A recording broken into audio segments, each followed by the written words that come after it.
तिचा form reject करायला तिने सुपारी घेतली होती आणि ती सुपारी घेतल्यासारखी वागत होती. ती मुलगी कॅमेरा तुम्ही चेक करा, निवडणूक यंत्रणेचा जो कॅमेरा आहे तिला सांगितलं एकच पेपर कमी होता तिच्याकडे. पेपर में तो त्याने काय निवडणूक यंत्रणेवर फरक पडेल असं काही पेपर नव्हतं, डॉक्युमेंट नव्हतं. म्हणजे तिचा ऍफिडेव्हिट चुकला होता, फॉर्म चुकला होता असं काही नाही. मतदान ह्याचा दाखला होता ना, कसा दाखला होता हा मतदानाचा दाखला होता सर. हा बरोबर, हा एकच पेज तिचा दाखला काढलेला. तो पण तुम्हाला सांगतो काय झालं. हा बघा, हा दाखला आहे ना, हा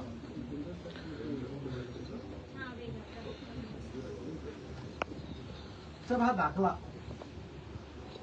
खरं तर दाखल्याची गरजही नाही, कारण आम्ही मतदान हा मतदार असल्याचा दाखला आहे. बरोबर आहे. या दाखल्याची तशी निवडणुकीच्या दृष्टीने अहमियत नाही, कारण आम्ही फॉर्म जेव्हा भरतो त्यावेळेला यादीमध्ये आमचं नाव आहे म्हणून तर आम्ही फॉर्म भरतो ना सर. बरोबर आहे. त्या बाईने ही मुलगी जाऊन 10:30 आत बसली. बरोबर आहे. 11 वाजता 11च्या आत आणून द्यायचं, ती मुलगी 10:30 वाजता गेली. 10:30 वाजता ती सगळे नाश्ता करत बसली. बरोबर आहे. मग तिथे असलेल्या त्या गाडीने त्याला सांगितलं तुम्ही 11 वाजता आत या. ही 11:05 पटकन पुन्हा आत गेली. बोलते ना मी नाही घेणार, 11 वाजून गेले. वाघाई प्रभाग समिती प्रभाग क्रमांक 17 ITI. माझं मत आहे की सर हा पेपर नाही म्हणून तिचा फॉर्म जर रद्द होत असेल तर ह्याच्यापेक्षा वाईट काय. पण तिने फॉर्म, निवडणूक यंत्रणेत सगळ्यात इम्पॉर्टंट असतो फॉर्म आणि ऍफिडेव्हिट, तो तिचा ऍक्युरेट होता. बरोबर आहे. मी ज्यावेळेला फॉर्म भरतो त्यावेळेला माझं मतदान सगळी डिटेल्स मी त्याच्यामध्ये टाकलेली असते. बरोबर आहे. ते सगळं माझं आहे. आता आम्ही या ऑफिसला गेलो, हा अधिकारी आला नव्हता, तो ते स्वतः 10:30 आले. आता मी कुठून आणू, आम्ही काही घर त्याचा अधिकारीच नाही गेलो. बरोबर आहे. तुमचा अधिकारीच तो उपस्थित नाही, आम्ही 5 मिनिटात धावत तिथे पोहोचलो. तर काय हे सगळं चालू काय. इथे उमेदवार कोण आहे माहितीये का तुम्हाला. हे सगळं हा सगळा गेम कोणासाठी केला माहितीये का तुम्हाला. कोण आहे उमेदवार तिथे. संजय मोरेची बायको. कारण देऊन जर तुम्ही उमेदवारांचे फॉर्म बाद केले आणि दुसऱ्या उमेदवाराला निवडून आणण्याचा प्रयत्न केला तर मला असं वाटतं की आम्ही निवडणूक लढायचीच का ना. हा काही कारण आहे का की हा फॉर्म नाही. आम्ही ठीक आहे ना, तुम्ही आम्हाला वेळ द्या. बाकीचे ऍफिडेव्हिट घ्यायला तुम्ही 3 वाजेपर्यंत लोकांना वेळ दिला. नजीक मुलाचा ऍफिडेव्हिट 3 वाजता घेतलात ना तुम्ही. मग या मुलीचा फॉर्म फक्त 5 मिनिटांनी नंतर हे का केलं. त्यात ती मुलगी आता आहे. म्हणजे तुमच्या प्रिमायसेस मध्ये आल्याच्या नंतर तुम्ही ग्राह्य धरलं पाहिजे की आपल्या प्रिमायसेस मध्ये आले. त्यात फॉर्म बाद करायचा हा कारण जो आहे तो योग्य नाहीये.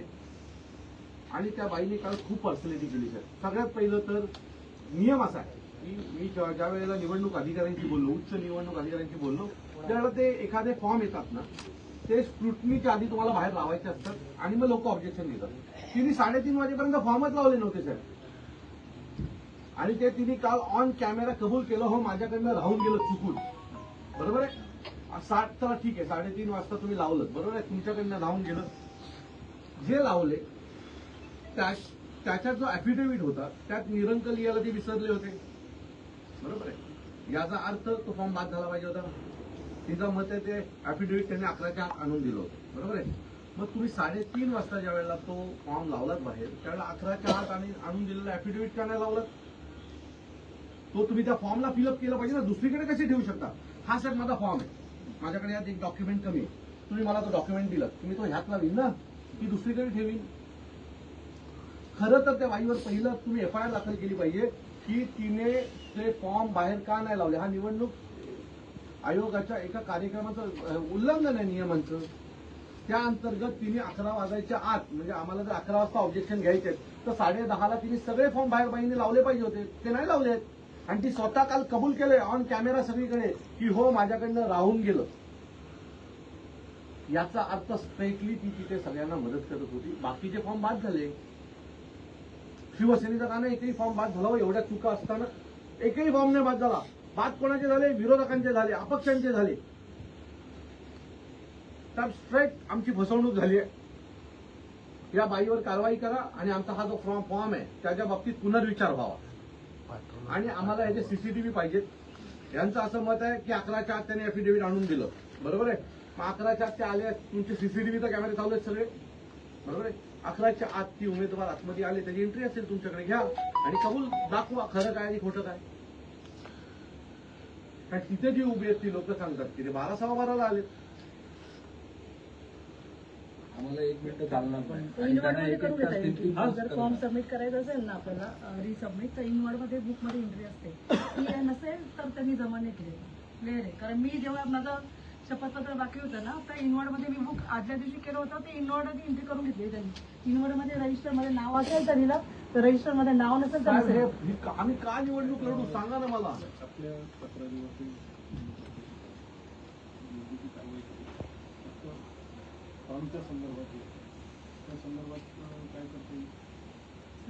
जी काही तुमची जी तक्रार नाही सर, मला एक सांगा काय या मुलीचा दोष आहे? 10:30 तर प्रिमायसेस मध्ये आहे ना सर. दुसरी गोष्ट, तिने दाखला मिळाला लेट का झाला? का तुमचा अधिकारी लेट आलाय? तुम्ही तुमच्या सर्व अधिकाऱ्यांना सूचना दिल्या पाहिजे होत्या त्या दिवशी की शेवटचा दिवस आहे, तुम्ही वेळेच्या आत तिथे उपस्थित राहा. तुमचा अधिकारी जर पावणे 11ला येणार असेल तर आम्हाला दाखला कोण देणार? कोण अधिकारी होता काय ना? वैशाली पाटील. ठीक आहे. हा, बनसोडे सहाय्यक, त्यांचाच दाखला आहे, सहाय्यक आयुक्त बनसोडे. हा, ह्या दाखल्याची गरज नाहीये साहेब. वोटर सर्टिफिकेटची काय गरज आहे? मी वोटर आहे ना, माझं मतदार यादीत नाव आहे ना सर, तरी मला वोटर सर्टिफिकेटची काय गरज आहे? आणि निवडणूक आयोगाच्या कुठल्याच डॉक्युमेंटमध्ये वोटर सर्टिफिकेट हवं असं लिहिलेलं नाहीये. बरोबर हो लागेल ना. बरोबर.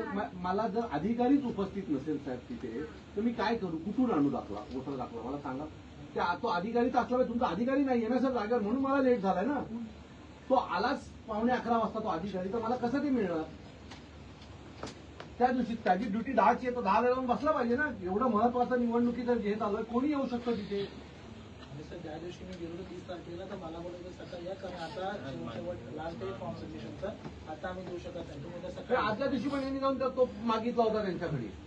आम्हाला एंट्रीच दिली नाही. जे लोकांना नगरला तिथे एंट्रीच दिली नाही. बोलले की फॉर्म सबमिशन चालू आहे, आता तुम्हाला काही पण यात दोष कोणाला? आमचा काय दोष आहे? आमचा काय दोष आहे? आणि ह्या कारणावरनं तुम्ही जर फॉर्म बाद करणार असाल तर मग या लोकांना काय यांचे काय लाड आहे? त्यांची अपक्षांचे. पण सत्ताधारी उमेदवार तर होत नाहीये. ऍक्च्युली आम्ही त्याच्यासाठी ऍप्लिकेशन पण दिलेलं की तांत्रिक अडचणीमुळे आम्हाला टाइम झाला. तर त्या मॅडमनी ते रिक्वेस्ट म्हणजे ऍप्लिकेशन पण बघितलं नाही की त्यांचं जेन्युअन रिझन आहे की नाही. ऍक्च्युली त्यांनी ते पण बघितलं पाहिजे की हे जेन्युअन रिझनवर बोलतात की नाही. आम्ही त्याच्यासाठी ऍप्लिकेशन पण रेडी केलेलं, त्यांना देत होतो तर ते बोलले की नाही, 11ची वेळ होती, 11च्या वेळेच्या आत तुम्ही आला नाही तर मी ते सबमिट करणार नाही. आणि 11ला 5 का 10 मिनिटं असतानाच त्यांचे पोलीस अधिकारी बाहेर आले आणि त्यांनी बंद केलं आतमध्ये घ्यायचं. मग अजून 11 वाजले नव्हते तर तुम्ही आतमध्ये सोडायचं का बंद केलं? टाइम होता तेवढा 5-10 मिनिटाचा. त्यांनी त्यांच्या अधिकाराचा सरळ गैरवापर केला. सर दुसरी गोष्ट, कोणाच्या फॉर्म मध्ये काय कमी आहे हे विरोधकांना कसं काय आधीच कळतं? बरोबर, तेवढ्याच गोष्टींवर ऑब्जेक्शन येतं.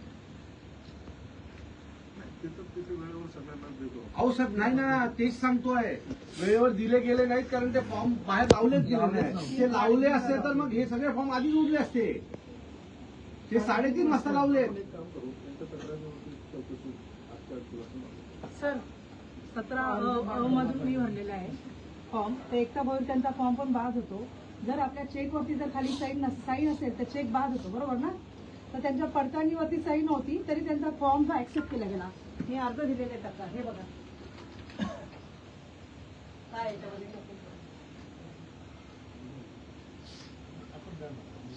तक्रार मी अर्ज दिलेला आहे. पण त्या तरी पण त्यांनी जाहीर झालं. याच्यामध्ये काय आहे, चेकवरती साईन नाही केलं तर आपण चेक बाउन्स करतो, बरोबर ना?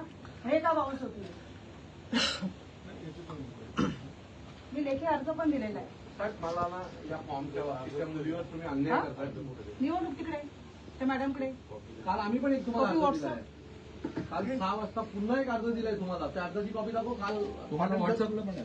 तुमच्या व्हॉट्सअपला मी पाठवलं. हे बघा ते खाली रिसिव्ह केलं असेल तुमच्या ऑफिसला. हा झेरॉक्स कॉपी. आता काय होणार पुढचं सांगतो. संजय मोरेंच्या विरोधात आता एक जण आहे, बरोबर आहे. तर त्यांनी मूळ फॉर्म विडवले. आता त्याला पण विकत घेणार आणि बिनविरोध नाचणार. बिनविरोध केली अशा लोकांची घरं, अशा लोक तरुणांची हे करायची वाट लावायची. आता तो एक जो कोण उरलाय त्याला पैसे देऊन त्याला पण मागे घ्यायला लावणार आणि आम्ही बिनविरोध आलो. बिनविरोध अशा खोटी कामं करून बिनविरोध येणार, त्या अधिकाऱ्यांना सोबत घेणार. आता तिला चांगली पोस्टिंग मिळेल. आम्ही जेवढं ऑफिशियल आहे आपण ते तक्रार द्यावी, 100% त्यावरती इन्क्वायरी करू आणि आम्हाला जे अधिकार आहेत त्या अधिकारामध्ये कारवाई करू. तर हे फॉर्म वाचला पाहिजे असं मला वाटतं. या मुलीवर अन्याय होते तो फॉर्म वाचला पाहिजे सर. यासाठी त्यांना कायदेशीर प्रक्रिया आहे. आता हा जो निरंगाचा विषय आहे, बरोबर आहे, त्याच्या बाबतीत आपण तो सीसीटीव्ही फुटेज चेक करणार आहोत का की असंच काय करणार आहोत? 11च्या आत जर तो फॉर्म आला असेल तर तो ग्राह्य होणार ना. बाकीच्यांना जर तो नियम असेल तर त्या नगरसेविका वाघबाईंनी पण 11च्या आधी दिलाय असं लोकांचं तिथं मत नाही, कारण ती नाही दिसली होती 11च्या आत तिथे. कारण तिथे जी लोक उपस्थित होती ती म्हणतात की 11च्या आत त्या तिथे नव्हत्या. तर त्यांचं ग्राह्य जर झाला असेल या कारणामुळे तर हा अन्याय ना साहेब. नाही, ही इन्स्टंट व्हायला पाहिजे. हे काय प्रक्रिया संपल्यावर उपयोग नाहीये. हे प्रक्रियेच्या आतमध्ये व्हायला पाहिजे. हा विषय विदिन टाइम पिरियड व्हायला पाहिजे. ऍफिडेव्हिट ती बाई बोलते मी घेतला 11च्या आधी आणि बाहेर 3:30ला ज्यावेळेला फॉर्म लावला त्यावेळेला विसरले बोलते. मग बाकीच्यांचे काय नाही विसरले, ज्यांचे अर्ज बाद झाले? ही गंभीर चूक आहे की त्यांनी अर्जच लावले नाहीत. अर्जतला बाहेर लावले नाही, गंभीर बाब आहे. निवडणूक आयोग सांगतो की स्क्रुटनीच्या आधी फॉर्म बाहेर लागले पाहिजेत. तो फॉर्म तपासून लोक ऑब्जेक्शन घेणार ना, तरी फॉर्मच नाही लावले. त्याची चौकशी करायची आपल्याला. आम्हाला फक्त लिखित कालपासून लोकांनी 100 तक्रारी लिखित दिलेल्या आहेत. तिथे उपस्थित असलेल्या विविध 100 लोकांनी विविध 100 तक्रारी दिल्या. आम्ही पुन्हा आता मी तुम्हाला लगेच एक तक्रार देतो. ह्याचा निर्णय संध्याकाळपर्यंत येईल. कोणते तक्रारी आली असेल सगळ्यांची नाही, आता आम्ही एक पक्षातर्फे अधिकृत तक्रार देतो. तुम्ही संध्याकाळपर्यंत निर्णय सीसीटीव्ही फुटेज चेक करून द्याल. 11च्या आत प्रिमायसेस मध्ये होती का? जर ती 11च्या आत प्रिमायसेस मध्ये होती तुमच्या निवडणुकीच्या प्रिमायसेस मध्ये तर तिला ग्राह्य धरलं पाहिजे. आता ग्राह्य धरण्याची प्रक्रिया ही वेगळी की आता आमच्या लेव्हलला तर नाही होणार ती. तर तुम्हाला कायदेशीर प्रक्रिया करावी. सगळे आम्हाला कोर्टात कोर्ट बंद आहे. कोर्ट 4 तारखेपर्यंत बंद आहे. इलेक्शनसाठी बंद नाही. इलेक्शनसाठी नाही, काही सुट्टी आहे ना. सुट्टी आहे. कोर्ट बंद आहे. न्यू इयर सुट्टी हॉलिडे आहे. अहो त्यांच्या समोर घेऊन जातात. निवडणूक यंत्रणेसाठी वेगळे जज आहेत, वेगळे जज आहेत. हरकत नाही. तर हे जरा खूप सिरियस विषय आहे. आमच्या लेव्हलचं जे बाब आहे त्याची आम्ही 100% चौकशी. आणि हे सगळं जे झालंय ते पूर्ण सरकारी दबाव बरोबर त्याच माणसाच्या बायकोच्या समोरचे फॉर्म उडले जातात. आता हिचा उडवला, आता दुसरा जो अपक्ष उमेदवार आहे तो उद्या परवा पाठी घेईल. म्हणजे झाला की बिनविरोध झाली की हे नाचायला सुरू. बघा आमची पहिली सीट निवडून आली बिनविरोध. आम्ही लोकांनी काय करायचं? आम्ही दरवर्षी काय भांडीच घासायची का लोकांची? आंदोलनं करायचा, पाणी नाही, रस्ता साफ नाही, त्यांची घरं आहेत आणि हे टेंडर काढून अर्धे पैसे खाणार आणि कुटुंब श्रीमंत होणार. आणि आमची पोरं नेहमी रस्त्यावर फक्त आंदोलनच करत बसायचं का आम्ही लोकांसाठी? त्या पोरांची इच्छा नाही का आम्ही नगरसेवक व्हावं? 5-5, 10-10 वर्ष कामं करतोय. कोविडच्या काळामध्ये आपल्या एकानी जीवाची पर्वा न करता रस्त्यावर ही सगळी पोरं होती. त्यामुळे असा अन्याय होणार असेल आणि तुम्ही तुमची जागा वाचवण्यासाठी अन्यायाला साथ देणार असाल तर आम्ही कसं करायचं तुम्ही समजून सांगा. आम्ही कसं समजून हे करायचं? मला एक सांगा, अख्ख्या प्रोसेसमध्ये एकही सरकारी फॉर्म सत्ताधारी लोकांचा का नाव एकही फॉर्म बाद होत? विरोधकांचेच कसे होतात? उभाटाचे होतात, राष्ट्रवादीचे होतात, मनसेचे होतात, अपक्षांचे होतात. का नाही सत्ताधाऱ्यांचा एकही फॉर्म बाद झाला? बंडखोरांचे होतात. बंडखोरांचे जे नको ते सगळे बंडखोर बाद झाले. अगदी ठरवून निवडून बाद केलेले बाद केले फॉर्म नीट तपासून एक सत्ताधारी का नाही बाद होऊ शकले? मला एक उदाहरण दाखवा की इथे सत्ताधारी बाद झाला. नाही होत. आम्हीच कसे होतो? सगळं करून आता हा दाखला नाही, दाखला घ्यायला तो अधिकारीच नाहीये. तुम्ही दाखला कोणाकडनं बनवून घेऊ? हाताने सही करून देऊ का? जो अधिकारी आहे, सरकारी अधिकारी आहे, तो उपस्थित नाही. त्या आदल्या दिवशी गेले 30 तारखेला, ज्यावेळेस कुठलीच त्याला कळलं की मला हा दाखला हवाय, तो गेला. तर तिथे 30 तारखेला प्रभाग समितीला सांगितलं नाही इथे आता काम बंद आहे, फॉर्म सबमिशनचं काम आहे. तो दुसऱ्या दिवशी सकाळी गेला 10 वाजता, बरोबर आहे. 11:45 वाजता तो अधिकारी आला असेल तर घेऊन तिथपर्यंत जायला पण त्याला वेळ लागला ना. तेवढं तर तुम्ही ग्राह्य धरलं पाहिजे. पोहोचला कितीला? 11:02ला. तुमचं अप्लिकेशन गेलं होतं हो. ऍप्लिकेशन लिहिलेलं पण त्यांनी घेतलं नाही. नाही, असं इलेक्शनमध्ये तर आम्ही केलं. इथे आम्ही सिंगल मेंबर सिस्टम चालू केली. या ऑफिसला साडेनऊ वाजता प्रभाग समिती कुठली तक्रार असते तर इथून आम्ही त्याप्रमाणे आपण माहिती देतो. मी 9:30 वाजताच तिकडे पोहोचलो प्रभाग समितीमध्ये. 10:15 पर्यंत खिडकी चालू झाली नव्हती.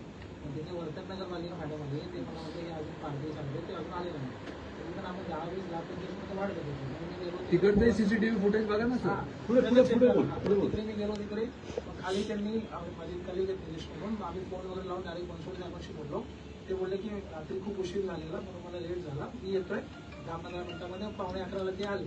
त्याच्या अगोदर सुद्धा मी तिकडे प्रोसेस करा ते म्हणले थांबा साहेब उद्या त्याच्यानंतर मग त्यांनी प्रोसेस करायला स्टार्ट केली आणि इकडे पोहोचतो 15 मिनिटांमध्ये. आणि ऍफिडेव्हिट वगैरे सगळं अगोदर ही लेडी म्हणजे तिने शपथपत्र तयार करायचं, ते पण फक्त एक निरंक नव्हतं म्हणून त्यांनी सांगितलं की नाही आम्ही ऐकणार नाही, तुम्हाला पूर्ण मला मॅडम एकच राहिले. मी हाताने लिहितो हवं तर नाही. आता त्यांच्या एअरवर फोन केला की मॅडम हे असं ही चूक झालेली, मला नवीन बनवायला परत रात्री प्रोसेस मला सगळी करावी लागेल नव्याने, मला दुसरा वकील नोटरी करावं लागेल. तर ते म्हणले नाही आम्हाला माहित नाही, तुम्हाला उद्या सकाळी घेऊन यावं लागेल. सर ह्या सगळ्या गोष्टी आहेत, जरा तुम्ही हे केलं पाहिजे. आम्ही वाट बघू संध्याकाळपर्यंत तुम्ही काय करताय, नाहीतर हा विषय खूप मोठा आहे. की अशा प्रकारे जर सगळी लोक बाद होणार असतील तर मला असं वाटतं की कुटणीमध्ये म्हणजे लढायचंच नाही या लोकांना, कारण त्यांना भीती आहे, लढायची हिंमतच नाही या लोकांना. जेवढे बाद करता येतील तेवढे सबस्ट्रेट बाद करतात. आपण पत्र देऊन टाकू अधिकृतरित्या. आपलं कालच आहे ना पत्र आपण दिलेलंच आहे. हेच निवडणूक निर्णय अधिकारी आहेत, यांच्याकडे आपण खरं तर काल तुम्ही आले पाहिजे होतं तिथे. आम्ही काल सगळे होतो. मी होतो, आव्हाड साहेब होते, मी आव्हाड साहेब, विचारे साहेब, आम्ही सगळे लोक होतो. नाही, निवडणूक अधिकारी म्हणून पालिकेने तुमच्याकडे जबाबदारी दिलेली आहे ना. तुमचा हस्तक्षेप असायलाच पाहिजे ना, कारण निवडणूक प्रमुख तर आयुक्तच आहेत ना. निवडणूक आयुक्त महोदय आहे, परंतु निवडणूक निर्णय अधिकारी जे आहेत त्यांच्या अधिकारामध्ये जबाबदारीमध्ये आम्ही हस्तक्षेप करत नाही. आमच्या लेवलच्या ज्या ज्या तक्रारी आहेत त्याचं निराकरण आम्ही सांगितलं. लाभ झाला असेल परंतु त्याला न्यायालयीन प्रक्रिया आहे, तेव्हा तो खंडपीठ निर्णय घेईल. कंपनीमध्ये जेव्हा तक्रारी आहेत त्यावर अपेक्षित आहे काहीतरी. आणि आमच्याकडून बिलकुल पार्शलिटी होणार नाही. निवडणूक प्रक्रिया ही अगदी इम्पार्शली पार पडणार. चला बघूया.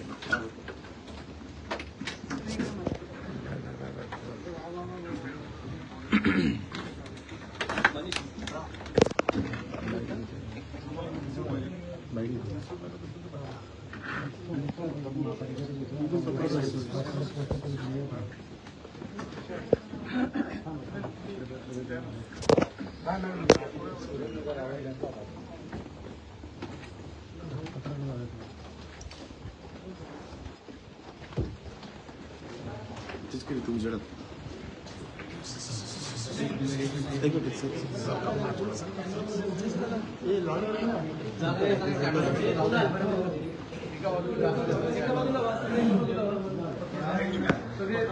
मला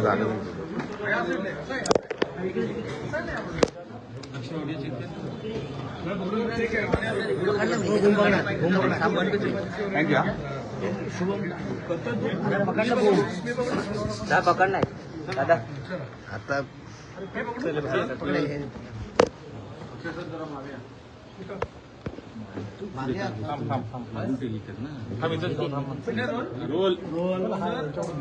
तुम्ही पालिकेमध्ये आलेले होता, नेमकं काय कारण होतं? काल देखील तुम्ही एक आंदोलन केलं होतं, आज देखील पालिकेचं कारण आहे.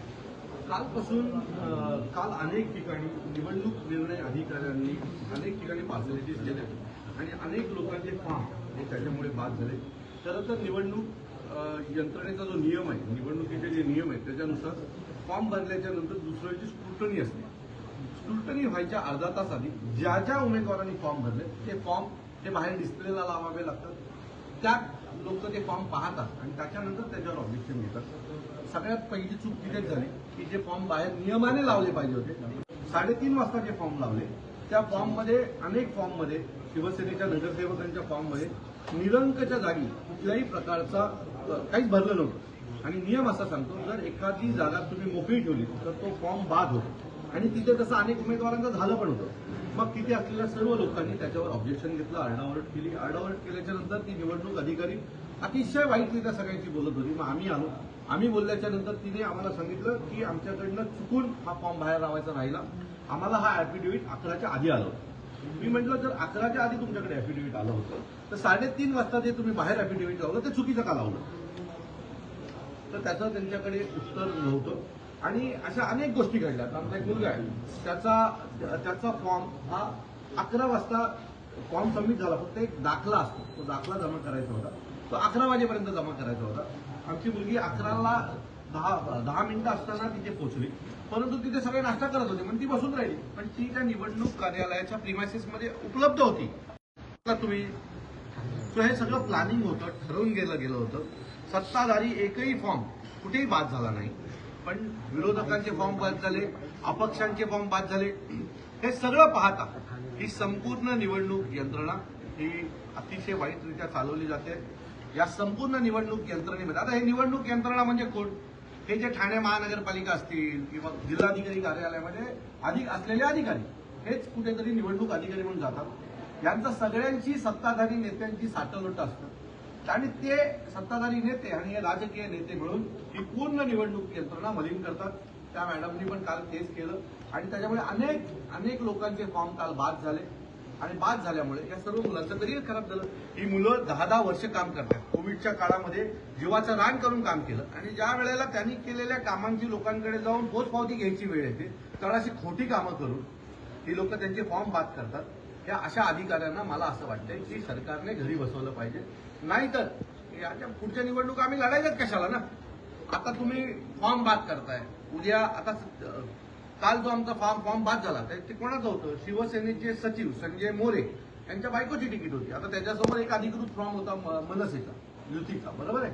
तो बाद केला. आता तिथे एक अपक्ष आहे, त्याला आज उद्यामध्ये विकत घेतला जाईल. त्याला विकत घेऊन मग हे नाचायला सुरू करणार. अरे बघा आमचा पहिला उमेदवार बिनविरोध आला. म्हणजे लढायची ताकद नाही, बिनविरोध करायचं, पैशाचा वापर करायचा. आता तो आज उद्यामध्ये त्या जो कोणी उमेदवार आहे त्या समोरचा त्याला विकत घेतला जाईल आणि विकत घेऊन जर त्यातूनही उरले तर निवडणुकीला पूर्ण करोडो रुपये टाकणार आणि पाडणार. म्हणजे पैशाचा एक तर वापर करायचा, बळाचा वापर करायचा आणि निवडणुका जिंकायच्या, चांगल्या पोरांचे करिअर खराब करायचे. मला असं वाटतं की हे थांबलं पाहिजे. नाही तर मग कशाला लोकशाही आहे म्हणून सांगता? राजेशाही जाहीर करून टाका. आम्ही राजेशाहीमध्ये जगायला तयार आहोत.